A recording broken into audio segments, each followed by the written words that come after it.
Assalamualaikum warahmatullahi wabarakatuh. Halo kawan-kawan semua, apa kabar kalian ini? Semoga kita semua dalam keadaan yang baik-baik saja. Langsung lompat ke menit kedua kawan-kawan jika pengantar saya kelamaan. Bertemu lagi nih dengan saya Nara di channel Ewako 13. Semoga hari ini kita lebih baik dari hari kemarin. Sebelum lanjut, saya ucapkan terima kasih banyak kepada kawan-kawan semua yang sudah singgah dan menonton video saya hingga akhir. Tak lupa pula saya ucapkan maaf jika tidak menarik. Silakan kawan-kawan kritik dan juga dislike jika memang tidak suka. Baiklah kawan-kawan, waktunya kita lanjut ke ceritanya.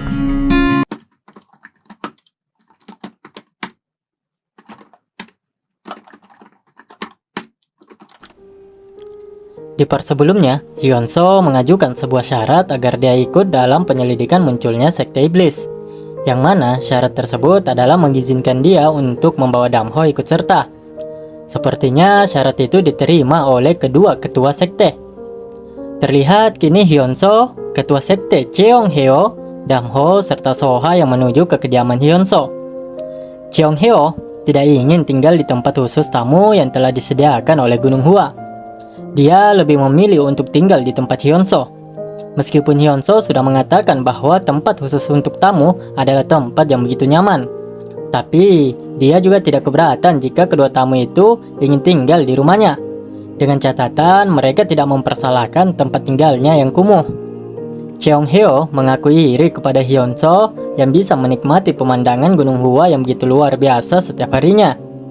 Hyunso juga balik memuji sekte Mudang yang memiliki pemandangan yang tidak kalah luar biasa. Cheongheo terlihat begitu gembira dan tertawa senang. Agak lain ketua sekte Mudang ini kawan-kawan. Dia mengatakan bahwa menunjukkan pemandangan Gunung Hua kepada seseorang sama dengan menunjukkan kepada mereka harta terbesarnya. Berbeda dengan ketua sektenya yang dari tadi hanya mengungkapkan kekagumannya terhadap Gunung Hua, Soha malah fokus pada Damho terkhusus ke kaki Damho yang pincang. Apakah kakinya pincang? Bahkan jika kamu memiliki tubuh normal, mendapatkan posisi tinggi di dunia seni bela diri lebih sulit dicapai daripada melalui lubang jarum seperti itulah dunia seni bela diri. Bahkan lebih sulit untuk berada dalam posisi tinggi dengan kaki yang lumpuh. Apakah itu tidak masalah karena dia adalah murid dari seorang sarjana, Gumam Soha yang sepertinya memiliki begitu banyak pertanyaan tentang diri Damho. Setibanya di kediaman Hyunso, lagi-lagi Cheongheo memuji pemandangan sekitar dan mengatakan bahwa itu adalah ide yang baik baginya untuk meminta tinggal di kediaman Master Hyunso. Damho lalu bergegas untuk mengambil sesuatu sebagai jamuan bagi kedua tamunya. Sementara itu, Hyunso mempersilahkan kedua tamu itu untuk duduk dan menemaninya mengobrol. Cheongheo mengatakan bahwa tidak perlu repot-repot untuk menyediakan makanan. Pemandangan di tempat ini begitu bagus, dan anginnya juga begitu nyaman untuk dinikmati, jadi mengapa mereka harus makan, ucapnya. Dia lalu mengeluarkan sebotol minuman dan mengatakan bahwa minuman ini sudah lebih dari cukup untuk menikmati pemandangan ini. Namun Hyunso menolaknya dan mengatakan bahwa dia tidak bisa minum. Kita tidak minum alkohol, kita minum alam, ucap Cheongheo yang tertawa begitu lepas. Sementara itu, Soha meminta maaf kepada Damho karena ketua sektenya dia harus melakukan hal yang merepotkan. Damho tidak mempermasalahkan hal itu dan menyuruh Soha untuk tidak khawatir. Kapan kamu memasuki Gunung Hua, Soyup Damho? Tanya Soha kepada Damho. Soyup itu gelar atau panggilan hormat kepada seorang seniman bela diri muda ya kawan-kawannya. 6 tahun yang lalu, jawab Damho. Jadi masih cukup baru ya. Apakah kamu tidak kesepian? Aku merasa tinggal sendirian di tempat terpencil ini akan sangat sepi, ucap Soha. Itu tidak apa-apa, karena masterku bersamaku. Kamu harus kembali, mastermu sedang menunggumu, jawab Damho yang terlihat murung. Damho lalu meninggalkan Soha dengan kepala tertunduk. Pertanyaan dari Soha sungguh membuatnya sedih. Soha juga menyadari sepertinya hubungan Damho dengan Gunung Hua tidak terlalu bagus. Saat Damho kembali ke halaman rumah, dia sudah mendapati masternya dalam keadaan yang begitu mabuk. Meskipun dia sedang mabuk, tapi rambutnya tetap konsisten dengan tegaknya mengarah ke kiri. "Damho, mengapa kamu berputar-putar?" ucap Hyunso yang sudah begitu mabuk dan akhirnya tumbang. Jong Hyo merasa tidak enak karena dia tidak memberinya begitu banyak. Bahkan dia mengaku bahwa Master Damho hanya minum 3 tembakan. Dia lalu meminta maaf kepada Damho. Damho juga mengatakan bahwa tidak apa-apa. Dia akan membawa masternya ke dalam untuk beristirahat. "Sungguh memalukan. Aku tidak punya kata-kata untuk diungkapkan," ucap Jong Hyo. "Anda perlu mengurangi untuk mengkonsumsi alkohol, Master," ucap Soha. Soha lalu bertanya kepada masternya, kemana dia ingin pergi. Masternya mengatakan dia perlu berjalan-jalan sejenak untuk menyadarkan diri. "Apa pendapatmu tentang bocah yang bernama Damho itu?" tanya masternya kepadanya. Soha mengatakan bahwa Damho terlihat normal baginya. Masternya cukup terkejut mendengar jawaban dari Soha. Meskipun kakinya lumpuh, hal itu tampaknya tidak terlalu mempengaruhi kehidupan sehari-harinya. Dan meskipun kepribadiannya agak dingin, dia tidak tampak seperti ancaman, ucap Soha. Masternya lalu mengatakan bahwa Soha masihlah naif. Pernyataan dari masternya itu tentu membuat Soha bertanya-tanya apa maksud masternya itu. Masternya lalu bertanya, apakah Soha melihatnya, sembari menunjuk ke arah tempat latihan Damho. Semakin bingung tentu si Soha itu, kawan-kawan. Hal yang ditarik di sekitar ketinggian seseorang, target kecil itu. Sebuah lingkaran di batu besar yang dipukul sebagai target, serta jejak kaki yang hanya ditemukan pada jarak 20 kaki dari batu tersebut, tidak termasuk jejak yang ada di sekitar batu itu. Anak itu bukanlah seseorang yang membutuhkan perlindungan seperti yang kamu pikirkan, ucap Cheong Hyo pada Soha yang membuatnya tertunduk. Dia lalu melanjutkan perkataannya. "Bagaimana kamu bisa merasakan simpati untuk seseorang yang berlatih lebih dari 10.000 kali?" Soha tampak tak percaya mendengar perkataan dari masternya itu. "Ini benar-benar Gunung Hua. Begitu tinggi dan juga begitu dalam," ucap Cheong Hyo. Semakin dibuat kagum dia akan setiap hal yang ada di Gunung Hua. Soha masih termenung mendengar perkataan dari masternya barusan. 10.000 kali. Apakah master memberitahuku bahwa ia meninju benda itu lebih dari 10.000 kali? Mengapa aku tidak melihat bukti yang begitu mencolok sampai sekarang? Gumam Soha yang bertanya-tanya di benaknya karena masih begitu sulit untuk mempercayai apa yang masternya katakan. Semua pemikiran Soha tidak lepas dari dia melihat bagaimana Damho yang berjalan dengan pincang. Dia terus-terus saja bergumam dan bertanya-tanya di benaknya. Dia mengamati semua murid Gunung Hua yang dia temui, struktur otot, serta bentuk tinju mereka. Hanya dengan melihat tubuh mereka, Soha dapat mengetahui jenis seni bela diri yang mereka gunakan dan seberapa terampil mereka dalam hal itu. Itu merupakan keahlian yang dimiliki oleh Soha. "Kurasa aku sekarang mengerti mengapa master membawaku ke sini," ucap Soha yang masih berdiri termenung di depan batu latihan Damho. Keesokan harinya, Shin lalu memperlihatkan di halaman istana Choin. Terlihat mereka sedang melakukan persiapan untuk keberangkatan mereka dalam menyelidiki kasus munculnya sekte iblis. "Tetua, kami akan mengantar Anda," ucap Mu Gyeong yang memimpin beberapa murid Gunung Hua termasuk Un Gyeong. Mu Gyeong mengatakan bahwa dia dan Un Gyeong akan bertanggung jawab untuk menjaga Hyunso tetap aman. Hyunso sedikit memuji ketua sekte di dalam benaknya, untuk berpikir bahwa dalam perjalanan di mana bahaya yang tak terhitung mungkin menunggu mereka, ketua sekte memerintahkan orang-orang untuk menemaninya. Ketua sekte Gunung Hua akan melakukan apapun jika itu membantu Gunung Hua tumbuh. Dia bersedia melakukan apa saja. Hyunso lalu memanggil Damho untuk mendekat. Hal itu tentu saja membuat Mu Gyeong dan Un Gyeong menerka-nerka apakah Damho juga akan ikut. Un Gyeong yang penasaran langsung bertanya pada Damho apakah dia akan ikut, dan tentunya Damho membenarkannya kalau dirinya akan ikut dalam perjalanan ini. Dibuat naik pitam pastinya si Un Gyeong ini, kawan-kawan. "Tetua, itu terlalu berbahaya. Meninggalkan Damho di sini adalah hal yang benar untuk dilakukan," ucapnya protes pada Master Hyunso. "Bagi kami, menjagamu adalah kerja keras. Jika sesuatu terjadi saat kita di sana, kami tidak akan bisa menjagamu," ucap Un Gyeong agar Damho mau mengurungkan niatnya untuk ikut. "Un Gyeong, apa yang kamu katakan di depan tetua?" ucap Mu Gyeong yang sedikit meninggikan suaranya. Senior, aku hanya mengatakan yang sebenarnya, balas Un Gyeong. Mu Gyeong lalu meminta maaf atas sikap Un Gyeong di hadapannya. Namun terlihat Un Gyeong yang benar-benar masa bodoh dan tidak ingin Damho ikut. Apakah kalian berpikir bahwa Un Gyeong sampai sebegitu bencinya terhadap Damho? Oh, tentu saja tidak. Karena sejatinya dia sama sekali tidak membenci Damho.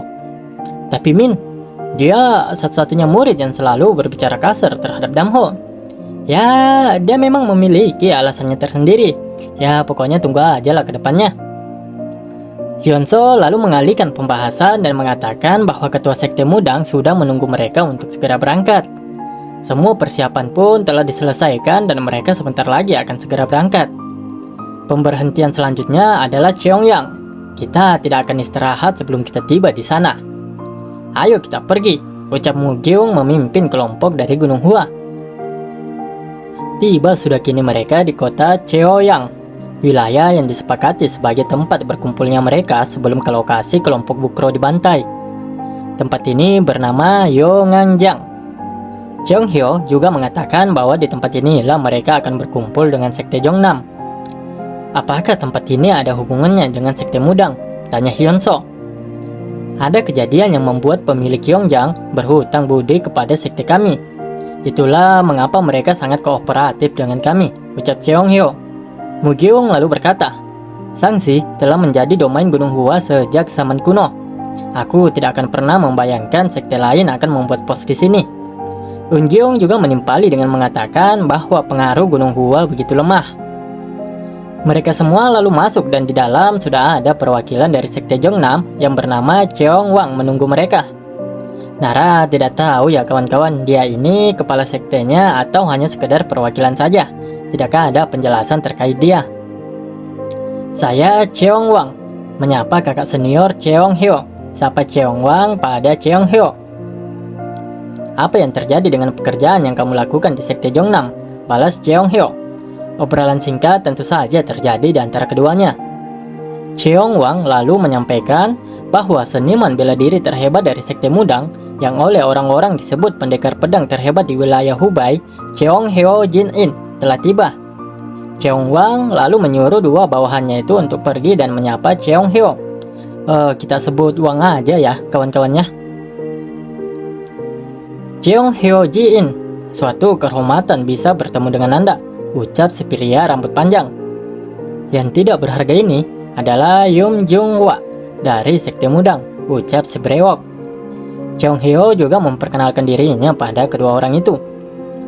Merupakan kehormatan yang tak terukur bisa menyapa pendekar pedang terhebat dari sekte Mudang. Saya akan berharap untuk belajar dari Anda di masa depan, ucap Jung Hwa. Cheong Hyo lalu memperkenalkan Hyunso dan juga Mu Gyeong dari Gunung Hua kepada mereka bertiga. Gunung Hua. Gunung Hua adalah sekte berpasir yang telah bertempat tinggal di Sansi, di mana kita telah melakukan hal yang sama, gumam Hamso. Senang bertemu dengan kalian. Betapa lucunya, saya bisa menyapa tetangga kita seperti ini. Saya Yum Jung Hwa dari sekte Jongnam, ucap Jong Hwa. Saya Gyum Hanso dari sekte Mudang, ucap Hanso. Senang bertemu dengan Anda. Saya Mu Gyeong dari Gunung Hua, balas Mu Gyeong. Mereka berdua kemudian saling melempar pujian di benaknya masing-masing. Pria ini adalah murid terbaik di Gunung Hua, gumam Hanso. Begitu pula dengan Mu Gyeong yang bergumam bahwa pria ini adalah orang yang diharapkan oleh sekte Jongnam. Wang lalu berkata untuk menyudahi perkenalan mereka dan meninggalkan anak-anak muda untuk diri mereka sendiri.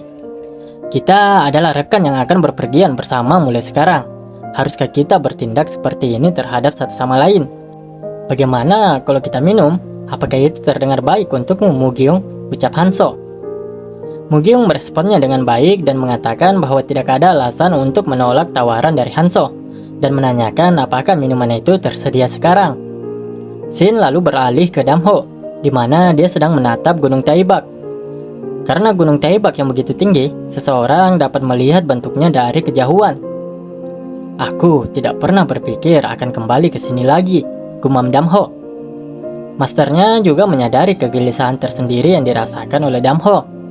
Masternya mencoba menenangkan Damho dan mengatakan bahwa Damho akan menyesal jika hanya melewati tempat ini. Oleh karena itu, Master Hyunso menyuruh Damho untuk pergi ke sana dan kembali selagi masih ada waktu yang tersisa. Damho tentu saja berterima kasih atas pengertian dari masternya itu. Dia berjanji untuk tidak terlambat dan kembali lebih awal. Terlihat Damho yang sedang berjalan entah ingin kemana. Ada pula Soha yang secara kebetulan melihat Damho sendirian. "Kamu mau kemana? Apakah kamu baik-baik saja?" tanya Soha kepada Damho. Bukannya menjawab pertanyaan Soha, Damho malah balik bertanya apa maksud dari pertanyaan Soha barusan. "Karena kamu tidak diundang untuk duduk di sana," jawab Soha. Ya mungkin maksud Soha kayak, kamu tuh baik-baik aja nggak sih? Soalnya kamu nggak dipanggil untuk ikut gabung bersama mereka. Gitulah kawan-kawan. Jika kamu merasa tidak nyaman tinggal di sini, Sekte Mudang juga telah memesan sebuah meja. Tawar Soha kepada Damho jika dia tidak memiliki sesuatu yang harus dikerjakan. Damho menolak dan berterima kasih atas tawaran yang diberikan oleh Soha. Bagaimanapun dia memiliki sesuatu untuk dilakukan sekarang. Terlihat kini Damho yang melewati gerbang keluar. Salah seorang penjaga lalu menanyakan kemana Damho ingin pergi. Apakah ada sesuatu yang membuatnya tidak nyaman? Damho mengatakan bahwa tidak ada hal yang seperti itu. "Saya hanya ingin pergi ke suatu tempat. Apakah ada kuda yang bisa saya pinjam?" tanya Damho kepada penjaga itu. "Kuda ya?" ucap si penjaga. Melihat ekspresi dari si penjaga, Damho bertanya apakah dia tidak boleh meminjam kuda. "Karena Tuan telah memerintahkan kami untuk membantu kalian sebanyak yang kami bisa, aku akan meminjamkanmu seekor kuda," ucap si penjaga itu. Dia lalu ingin memastikan apakah Damho bisa mengembalikannya malam ini. Damho tentu saja menjamin bahwa dia akan mengembalikannya secepatnya. Terlihat Damho yang kini sudah menunggangi kuda yang dipinjamkan oleh penjaga tadi. Sepanjang perjalanan, dia mengingat masa kecilnya dan bergumam, "Ayahku selalu mengatakan kepadaku untuk mencari Gunung Taibak dan menggunakannya untuk menemukan jalan pulang jika aku tersesat. Dia mengatakan kepadaku bahwa jika aku melakukannya, aku akan dapat menemukan jalan pulang ke rumah." Damho ini termasuk orang yang pikirannya benar-benar penuh ya kawan-kawannya. Menjadi seorang yatim piatu dari kecil, kehilangan seorang adik, menjadi pincang karena kakinya yang cacat, bahkan dia harus melihat seisi desanya dan juga kedua orang tuanya dibantai di depan matanya. Jadi wajar kalau Damho ini karakternya begitu dingin ya kawan-kawan. Ya mengingatkan Nara sama Itachi lah. Damho menuntun kudanya menuju Gunung Taibak. Itu juga pertama kalinya dia menunggang kuda. Akan tetapi, tidakkah ada sedikit pun ketakutan di mata Damho. Beberapa saat kemudian, Damho telah tiba di jalan gunung tanpa nama itu. "Kamu melakukannya dengan baik. Aku akan segera kembali, jadi tunggu saja aku di sini," ucap Damho sembari mengelus kuda tersebut. Ini adalah tempat yang penuh dengan kenangan bagi Damho, di mana tempat ini dulu dia sering berkeliling bersama ayahnya. Bertahun-tahun telah berlalu, tetapi Damho masih ingat semuanya, bahkan pohon-pohon yang ada di sisi jalan. Tempat itu sekarang tertutup rumput dan reruntuhan, tapi pada satu titik waktu ada begitu banyak orang yang juga tinggal di sini. Pemandangan tersebut tentu saja membuat Damho begitu sedih. Dia teringat akan masa kecilnya bersama ayah, ibu, dan juga adiknya di tempat ini. "Ayah, ibu, Geryong, Damho telah kembali ke rumah," ucapnya yang tertunduk lesu dan tanpa sadar mengeluarkan air mata. Damho lalu bergumam, "Ayah, aku masih tidak mengerti. Kenapa kalian harus mati? Mengapa? Mengapa ketika lebih dari 100 orang dibunuh, tidak ada yang peduli untuk mencari tahu siapa orang di balik pembantaian itu? Ayah, aku telah memutuskan untuk tidak pernah melupakannya," ucap Damho yang tergambar jelas kesedihan serta dendam yang bercampur aduk di matanya. Autor lalu memperlihatkan sekelompok orang yang bergegas dengan kuda-kuda mereka. "Cepatlah, kita harus mencapai perbatasan Yumen hari ini," ucap seseorang yang memimpin kelompok pasukan tersebut. "Mudang sudah mengurus pintu gerbang. Kita hanya perlu bergegas ke perbatasan Yumen." Lanjutnya menyuruh orang-orangnya untuk segera bergegas. di suatu tempat, tepatnya di sebuah penginapan di mana para wisatawan yang lelah beristirahat. Ini adalah titik peristirahatan pertama mereka. Mereka harus tetap waspada bahkan di penginapan tersebut. Bagaimanapun jarak Magio sudah dekat. Aku mendengar ini adalah penginapan tempat istirahat semua pedagang yang berpergian ke wilayah barat, ucap Eun-gyung. Kita tidak akan kembali ke Songyuan selama 6 bulan hingga 1 tahun ke depan setelah kita meninggalkan tempat ini, ucap Mu-gyung. Jika kita tidak beruntung, kita mungkin tidak akan kembali sama sekali. Itu adalah gerbang yang menghubungkan Songyan ke dunia luar, lanjut Mu-gyung. Kita harus bertemu dengan Yim, seseorang yang mengirim surat dari daerah ini, ucap Cheong-hyo. Hyun-so lalu menanyakan apakah orang itu masih hidup. Cheong-hyo menjawab kalau mereka sudah kehilangan kontak dengannya sejak surat terakhirnya. Tapi dia yakin bahwa orang itu seharusnya baik-baik saja. Dia akan membawa kita ke tempat di mana pertempuran Magio terjadi, di mana kelompok Bukro itu dimusnahkan, ucap Cheong-hyo. Cheong-hyo lalu menyuruh Hyun-so memerintahkan para muridnya untuk beristirahat terlebih dahulu, sedangkan dia akan mencari Yim. Hyun-so berpesan agar Cheong-hyo berhati-hati. Hyun-so mengatakan pada Damho bahwa mereka tidak tahu apa yang akan terjadi di masa depan. Oleh karena itu, mari beristirahat terlebih dahulu. Saat Damho memasuki penginapan untuk beristirahat, beberapa orang tentu saja akan merendahkan hanya dengan menilai dari fisiknya saja. Bagaimana bisa Damho menjadi murid kelas 1 di Gunung Hua dengan tubuh yang cacat? Apakah kamu tidak tahu? Mereka memanggilnya anjing kampung yang bergoyang-goyang di Gunung Hua, ucap salah satu di antara mereka. Dengan kata lain, seekor anjing yang tidak bisa lari. Aku hanya berharap dia tidak akan mengacaukan segalanya, lanjutnya. Dunia ini benar-benar menakutkan. Menilai orang lain hanya berdasarkan penampilannya saja, ucap Hyun-so yang begitu miris mendengar obrolan orang sebelumnya. Damho meminta maaf karena semua itu adalah ketidakmampuannya. Tapi Hyun-so mengatakan bahwa itu tidak benar. Itu semua karena dia tidak kompeten sehingga dia tidak bisa melakukan apapun untuk Damho. Karena itulah Damho diperlakukan dengan buruk bahkan di sini. Ini master dan murid sama aja ya kawan-kawan. Sama-sama merendah dan sama-sama menyalahkan diri sendiri.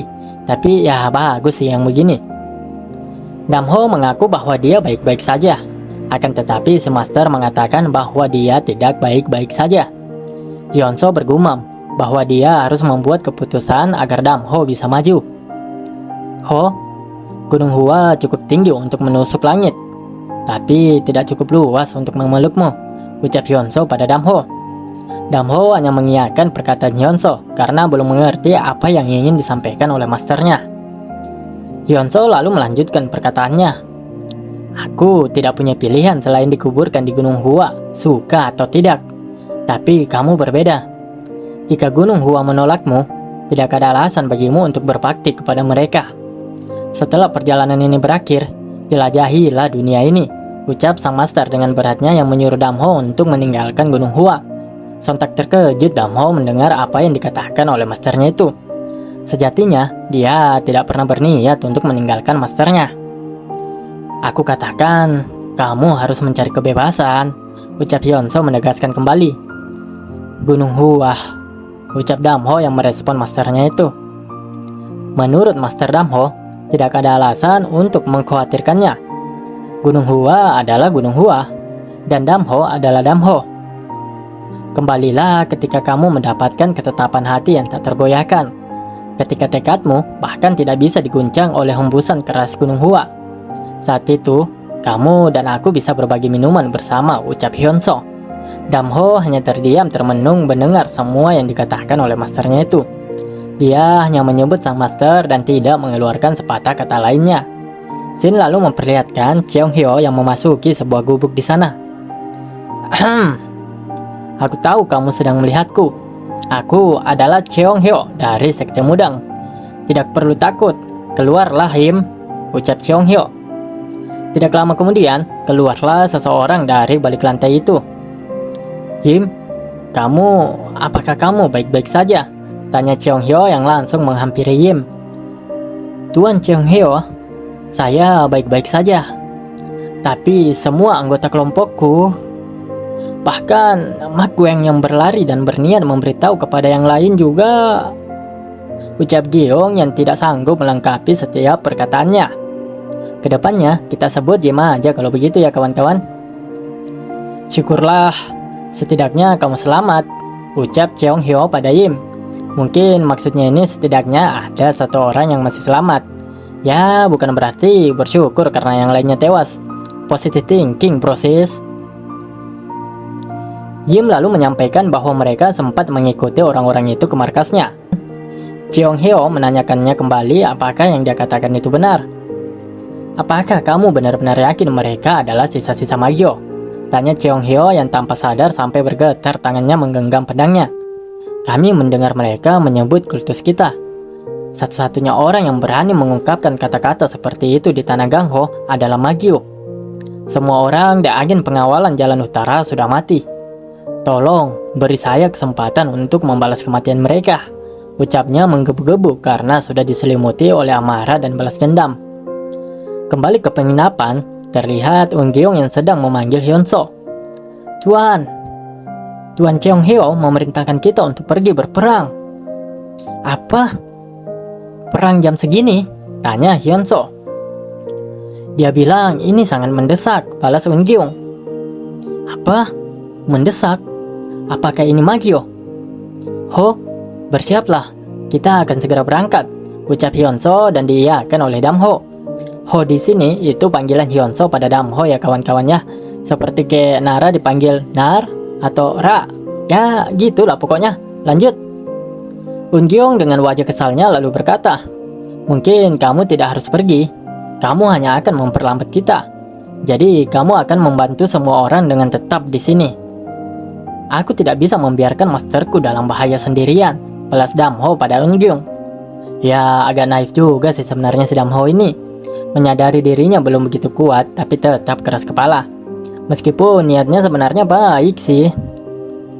Dasar anak nakal yang keras kepala. Jika kamu benar-benar harus berhati-hatilah, ucap Eun-gyeong yang tidak melanjutkan ucapannya dan menyuruh Damho untuk berhati-hati. Saudara, ucap Damho yang begitu kesal karena paham dengan apa yang ingin disampaikan oleh seniornya itu. Karena mereka sudah mengetahui lokasi markas dari Magyo, tentu saja mereka tidak ingin membuang-buang waktu dan langsung menuju ke markas Magyo. Markas Magyo terletak di alam liar Merah Tua, di luar jalur Yumen. Kita harus keluar dari perbatasan Yumen sebelum kita ketahuan oleh mereka. Ayo lebih cepat lagi, perintah Cheong Hyo yang memimpin pasukan ini. Kesempatan ini tentu saja tidak akan dilepaskan oleh mereka. Begitu pula dengan umat muslim yang pasti tidak ingin melepaskan kesempatan sekali dalam setahun di bulan suci Ramadan ini. Bulan yang penuh berkah, di mana pahala kita dapat berlipat ganda. Nara doakan insya Allah segala sesuatu yang kita lakukan, setiap langkah kaki kita, serta hembusan nafas kita, berada dalam ridho serta lindungan Allah Subhanahu wa Ta'ala. Tak pernah bosan Mimin Nara ucapkan terima kasih banyak kepada kawan-kawan semua yang sudah mensupport Nara hingga detik ini. Terima kasih bagi kawan-kawan semua yang sudah setia maupun bagi kawan-kawan yang baru bergabung di channel Ewako 13. Nara harap apa yang Nara sajikan pada video ini dapat dinikmati oleh kawan-kawan semua. Tak pernah bosan juga Nara ucapkan maaf jika ada ucapan Nara yang menyinggung baik itu disengaja maupun tidak disengaja. Serta maaf atas segala kekurangan yang ada pada konten Nara. Saya Nara, Ewako 13. Innallaha wa malaikatahu yusalluna 'alan nabi ya ayyuhallazina amanu sallu 'alaihi wassallimu taslima. Wassalamualaikum warahmatullahi wabarakatuh.